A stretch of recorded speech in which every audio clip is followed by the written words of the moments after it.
তো শুভ সকাল আমার প্রিয় বন্ধুরা, কোচবিহার জেলার ছোট্ট একটা গ্রাম থেকে আমি পিঙ্কি। আমার ব্লগ চ্যানেলে তোমাদেরকে অনেক অনেক স্বাগত আর অনেক অনেক ভালোবাসা।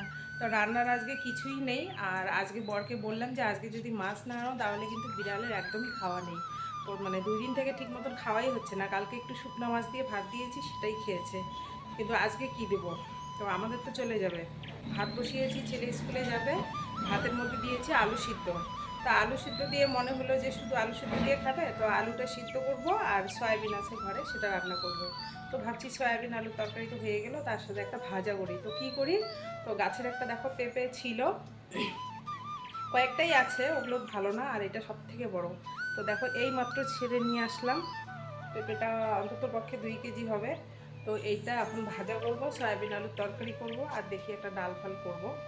তো দেখি, মাছ যদি না আনে, বলছিলাম মাছ যদি না আনো তাহলে অন্ততপক্ষে বিড়ালের জন্য মাছের কাঁটা বা কিছু নিয়ে এসো।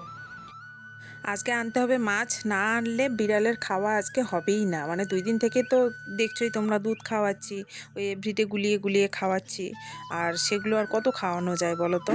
একটু মাছ থাকলে ঘরে রেখে রেখে খাওয়ানো যায়। তা আজকে এমন অবস্থা, সবজিও পাতি নেই, তেলও নেই, মাছ তো আনতেই হবে। জানি না মাছ আনে কি না। তো এদিকে ভাবলাম যে চলো, গাছের পেঁপেটা পেকে যাবে, পেকে গেলে তো এখন মিষ্টি হয়ও না, তো এখন খেয়ে নেই। তো পেরে দেখলাম যে একটু আদা পাকাই হয়েছে, আর আদা পাকা পেঁপে খেতে কিন্তু খুব ভালো লাগে। তাই বরকে ওইদিকে বলছিলাম ছাগলের ওষুধ শেষ হয়ে গেছে।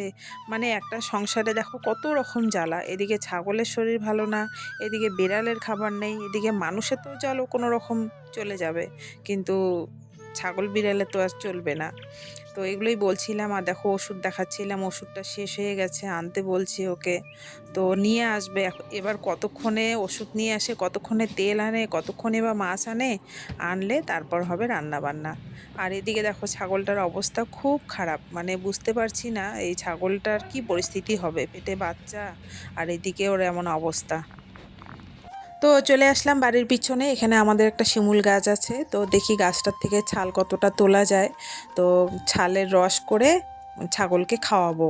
তো দুইজন আমাকে বলছে যে আমাশার মধ্যে শিমুল গাছের ছাল খাওয়ালে, মানে রসটা খাওয়ালে পেটটা ভালো হয়। তাই দেখো শিমুল গাছের ছাল নিতে আসি, কিন্তু ছালগুলো পুরোটাই শুকিয়ে গেছে। মানে গাছটা তো নেই, গাছের মুড়োটা ছিল, সেটা থেকেই ছাল তুলে দেখলাম যে পুরো শুকনা। আমাকে বলছে জিগার গাছের ছাল, আর আমি চলে আসি শিমুল গাছের ছাল নিতে।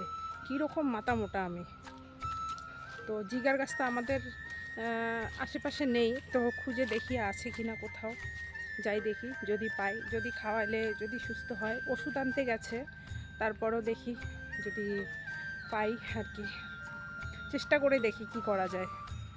আসলে কি বলো তো বন্ধুরা, এত টেনশনে না মাথাটা নষ্ট হয়ে গেছে আমার। তো আমাদের পাড়ার থেকে একটা বাড়ির থেকে নিয়ে আসলাম, অনেক খুঁজে টুজে নিয়ে আসলাম, গিয়ে দেখি যে গাছে তো একটা পাতাও নেই, মানে চেনাই যাচ্ছিল না। তো যাই হোক, নিয়ে আসলাম, নিয়ে এসে এখন রসটা করছি। আর ছালগুলো এত শক্ত বন্ধুরা, আর মাথাটা নষ্ট হবে না কেন বলো তো? কতদিন ধরে ছাগলের এই একটা পরিস্থিতি চলছে। তো এদিকে দেখো আলমারি খুলে শাড়ি বের করছি, কালকে কাকুর বাড়িতে যাব কালী পুজোয়, তাই ভাবছি যে কালকে তো যাবই, আজকে শাড়িটা বের করে রাখি, যদি ধুইতে হয়। তা ধোয়াই আছে, আর ধুইতে হবে না, তাই বের করে রাখলাম। আর বর দেখো কতগুলো ওষুধ নিয়ে আসলো, একটা এত বড় লম্বা একটা বড়ি নিয়ে আসছে। বড়িটার দাম 75 টাকা। এই বড়িটাকে এখন 4টা টুকরা করলাম, করে 1 ভাগ খাওয়াবো, 3 ভাগ রেখে দেব। আর জল, গুড়, নুন দিয়ে শরবত করে ওষুধটাকে গুলিয়ে এখন ছাগলটাকে খাওয়াবো। আর এদিকে দেখো ওই যে বিড়ালের মাছ নিয়ে আসলো, তেল নেই, মাছ নিয়ে আসলো তো তেল আনলো না, তেল আনবে তারপরে। আর এই জিগার রসটা তো করলাম, তোমাদের আর দেখাই নেই, মানে রসটা পুরো লাল, কিন্তু আমার বর কিছুতেই খাওয়াবে না। এত কষ্ট করে পরিশ্রম করে খুঁজে টুজে নিয়ে আসলাম, রসটা খাওয়াবে না। ভাবো তাহলে তোমরা।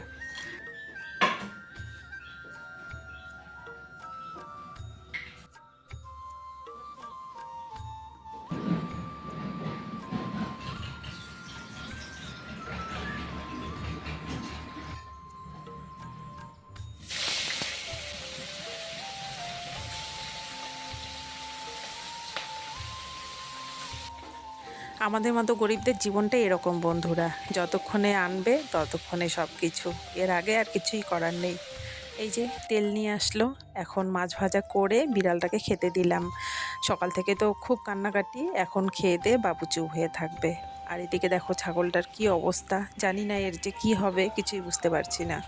তো মাছের তরকারি করতে করতে এখন ছেলেকে ডাকবো স্নানের জন্য। তো আজকের ভিডিওটা এখানে শেষ করছি বন্ধুরা, সকলেই তোমরা ভালো থেকো, সুস্থ থেকো, দেখা হচ্ছে পরের কোনো ব্লগে।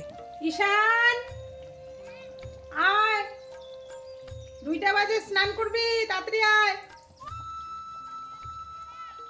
না বাবা, দেরি হয়ে গেছে।